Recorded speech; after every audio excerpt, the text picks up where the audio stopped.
ፍቅር የሌለው ትዳርና ዝናብ የሌለው ደመና አንድ ነው። ሁለቱም ያለ ዝናቡ ደመናው ያለ ፍቅር ደግሞ ትዳሩ ሁለቱ ዋጋ የላቸው። ምክንያቱም አንድ ቤት ውስጥ ባልና ሚስትን አስተሳስሮ በሰላም ሊያቆይ የሚችለው ፍቅርና ፍቅር ብቻ ስለሆነ ደመናውም ዝናብ ከሌለው ዋጋ የለውም። ያ ደመና ዛጋ ምንም የሚሰራው ነገር በነገራችን ላይ በዚሁ አጋጣሚ ዝናብ ያለው ከደመና በታች ነው። ከደመና በላይ ዝናብ የለም።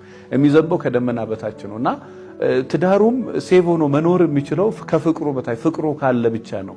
ፍቅር ከሌለ ሁለቱ አንድ ቤት መኖራቸው አሁን አንዳንድ ሰው 10 ዓመት 20 ዓመት 30 ዓመት አብሮ ስለኖሩ የሚዋደዱ ይመስላል። ሰው ለጥቅምም ተሳስሮ አብሮ ይኖራል፣ ለክብሩም ብሎ አብሮ ተሳስሮ ይኖራል። በፍቅር መኖር ግን በጣም ይለያል። ሰው መተሳሰር ያለበት በፍቅርና በፍቅር ብቻ ነው። ያለችውን ትንሽ እድሜ ደስተኛ ሆኖ መኖር የሚችለው ምን ሲሆን ነው? ፍቅር ሲኖረው ነው። እሷ ለሱ ፍቅር ሲኖራት፣ እሱ ለሷ ፍቅር ሲኖር፣ እሷ እሱን ስታዳምጠው፣ እሱ እሷን ሲያዳምጣት፣ እሷ እሱን ስታከብረው፣ እሱ ደግሞ እሷን ሲያከብራት በፍቅር ይኖራሉ። ያ ኑሮ ነው ተኖረ የሚባለው። አለበለዚያ ግን አሁን ተኖረና ተሞተ እንደሚባለው አይነት ነገር ነው የሚሆነውና ቤታችሁ ውስጥ እንደዚህ አይነት ነገር ያሉ ሰዎች በተቻላችሁ መጠን ትዳር ያለ ፍቅር በራሱ ምንም ነገር ነው። ትዳር ፍቅር ሲኖረው ነው። ሚስት ለባለቤቷ ፍቅር ሲኖራት ነው። ባል ደግሞ ለሚስቱ ፍቅር ሲኖረው ነው።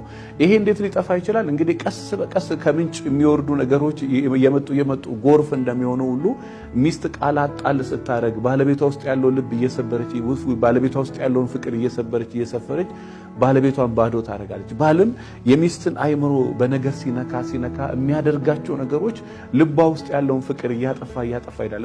ዋን ዴይ ራሷን የምታገኘው አትወደውም አትጠላውም አይነት ነገር ሆና ነው። እሱም የሆነ ጊዜ ራሱን የሚያገኘው አይወዳትም አይጠላትም። ስለዚህ በተቻላችሁ መጠን ትዳር ያለ ፍቅር ዝናብ ያለ ደመና ነውና ቤታችሁ ውስጥ ፍቅር ለማምጣት አንተ ቆርጠ ተነስ፣ የሚገባህን አድርግ። ሚስት ላይ ማሳበቡን ትተ አንቺም ደግሞ ባለቤቴ ነው ችግር ያለበት የሚለውን ነገር ተይና ራስሽን ውስጥሽን ለመመልከት ሞክሪ። ማንም ወንድ ሰላም የሆነ ህይወት መኖር ይፈልጋል። ነገር ግን በየጊዜው የምትጠየው ነገር የባለቤትሽን ልብ ሊሰብር እና አንቺን ደግሞ እንድትጠይ ሊያደርግሽ ይችላል። ከመሬት ተነስተው በቃ የሚያስቸግሩ ሰዎች የሉም ማለት አይደለም። ምንም ብታደርጉላቸው የማይሆኑ ሰዎች፣ እናንተ ግን የሆናችሁትን ሆናችሁ መገኘት ግን በጣም ሞር የተሻለ ቤቱን ሴቭ ማድረግ አቅም አለው። ስለዚህ በተቻላችሁ መጠን ፍቅር የሌለበት ትዳር ውስጥ ከመኖር ራሳችሁን ብትጠብቁና መውደድ ብትችሉ መስጠት ብትችሉ፣ ህይወት የሚጀመረው ከመስጠት ስለሆነ መስጠት ብትጀምሩ ትዳራችሁን የመታደግ አቅም አላችሁ። ያም ከናንተ ቢጀመር ይሄን ከሰማችሁ ሰዎች ቢጀመር ብዙ ነገሮች ተለውጣላችሁ የሚል እምነት አለኝ።